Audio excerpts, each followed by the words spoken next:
Hi friends, അധികം മസാലപ്പൊടികളൊന്നും use ചെയ്യാണ്ട് എളുപ്പത്തിൽ തയ്യാറാക്കിയെടുക്കാൻ പറ്റുന്ന ഒരു ചിക്കൻ റെസിപ്പിയുമായിട്ടാണ് ഞാനിന്ന് വന്നിട്ടുള്ളത്. അപ്പോൾ നമുക്കതെങ്ങനെ ഉണ്ടാക്കുന്നത് നോക്കാം. അതിനുവേണ്ടി ഞാനിവിടെ ചിക്കൻ്റെ 2 ബ്രസ്റ്റ് പീസാണ് എടുത്തിട്ടുള്ളത്. അത് ഇതുപോലെ ഒന്ന് കട്ട് ചെയ്ത് കൊടുക്കാം. അതിനുശേഷം തിരിച്ചിട്ട് ക്രോസ് ആയിട്ടും ഒന്ന് കട്ട് ചെയ്ത് കൊടുക്കാം.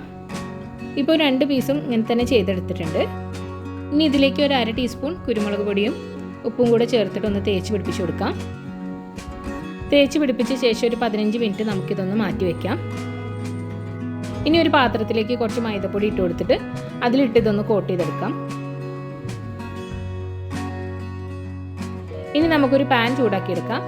അതിലേക്ക് ഒരു ടേബിൾ സ്പൂൺ അളവിൽ ബട്ടർ ചേർത്ത് കൊടുക്കാം. ബട്ടർ ഒന്ന് മെൽറ്റായി വരുമ്പോൾ ചിക്കൻ പീസസ് ഇട്ട് കൊടുക്കാം. ചിക്കൻ പീസസ് എല്ലാം ഒരു മീഡിയം ലോ ഫ്ലെയിമിൽ നമുക്കൊന്ന് കുക്ക് ചെയ്തെടുക്കാം.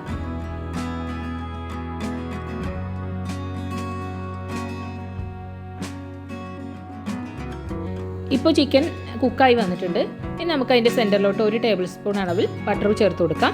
അതിലേക്ക് ഒരു 8 അല്ലി വെളുത്തുള്ളി ചെറുതായി അരിഞ്ഞത് ചേർത്ത് കൊടുത്തിട്ട് ഒന്ന് മിക്സ് ചെയ്ത് കൊടുക്കാം.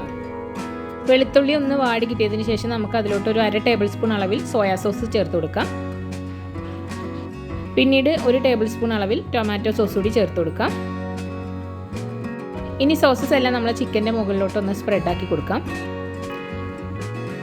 അപ്പോൾ നമ്മളെ ടേസ്റ്റി ചിക്കൻ റെഡി ആയിട്ടുണ്ട്. എല്ലാവരും ഒന്ന് ട്രൈ ചെയ്ത് നോക്കുക. നല്ല ടേസ്റ്റാണ്. ചാനൽ ഇഷ്ടപ്പെട്ടാൽ സബ്സ്ക്രൈബ് ചെയ്ത് സപ്പോർട്ട് ചെയ്യുക. Thank you for watching.